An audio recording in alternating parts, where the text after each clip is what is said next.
I am Aljan May Montemor.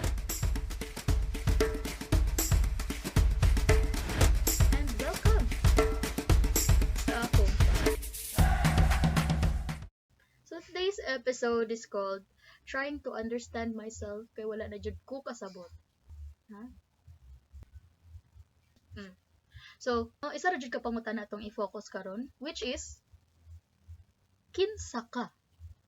Or Wait a minute. Who are you? Sa'yo na ka siya tubagon. I am Aljan May Montemor, 18 years old, from Kalingilan, Bukidnon, and my dream is to become successful. Ano? Pero dili day no, binakog sa'yo na siya tubagon. Kinsa man juday ko?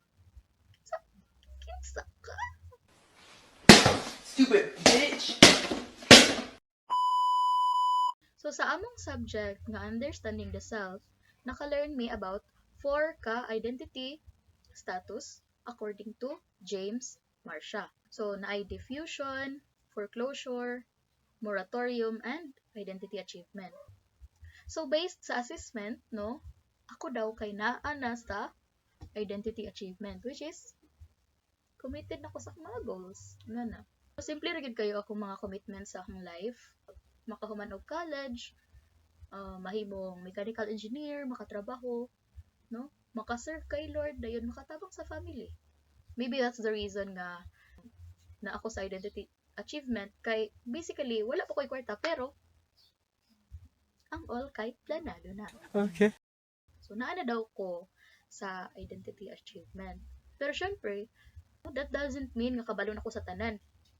Like, hello, no? Daghan pa kay kong mga butang nga wala na experience and dili pa pud masabtan. Hangtod karon, no, ga-discover paghihapon ko kung kinsa gyud ko o gusto pud ko, no? Gusto pa ko nga makasabot og lain-lain nga perspective sa life.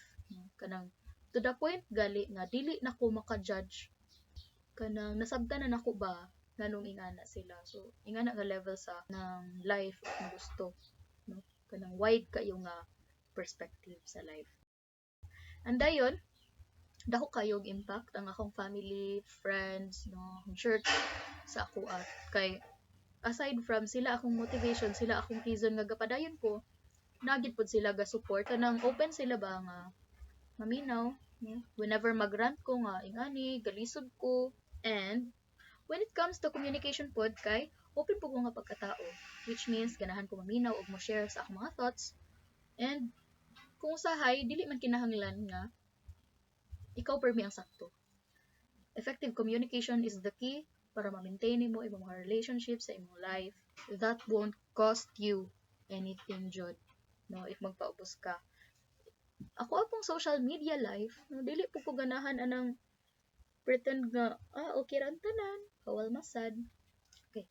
So, akong social media life is kana ang same lang gihapon kung unsa ko sa personal.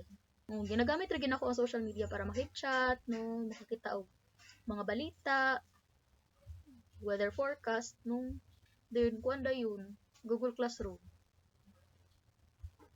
Deadlines. Mura jud na importance ko. Mura jud na ako ang social media purpose. So when it comes to emotion pod, no, mga emotions nga akong ma-feel, no, kinahanglan jud kayo nga ako na siyang i-acknowledge kay dai maguba jud akong kinabuhi dai kung ako na i-acknowledge mo mabuang guro ko. 1 hour later. So ako kina-acknowledge jud na ako akong kanang mga emotions o mga feelings dayon kanang before ko mo express or before ko mo react, no, ginahuna-huna jud ako nagtaman. Mo express gay ka sa imong feelings in a responsible way. Na express nimong self wala pa jud pinakasakit og tao. Whenever there's kanang issues sa life, kinahanglan jud nga kanang istoryahon nako or mangita og solution. Dayon dili po nako ginalet akong mga emotions nga mag-control sa akong mga actions because that is really dangerous, no? Kung lisod man ang life, no, na jud pug koy tambal, no, na jud koy sariling first aid kit which is prayer, worship, ingana.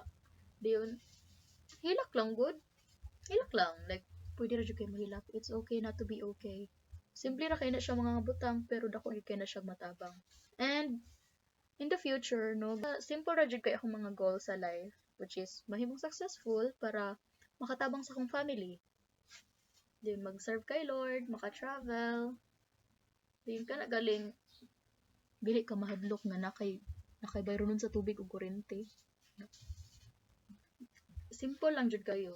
Dayon, I know nga dili overnight ang success.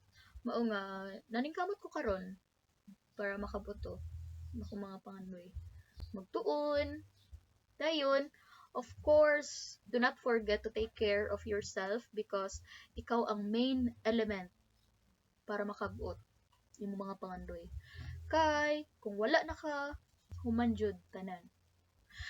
And before I end this video, no, I just want to share my biggest realization in this subject, the understanding the self, nga ang pag-ila-ila sa imong kaugalingon kay lifetime journey jud na siya.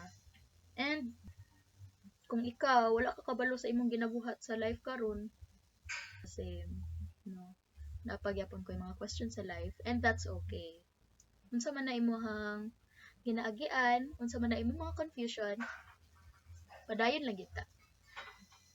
That's all, and God bless.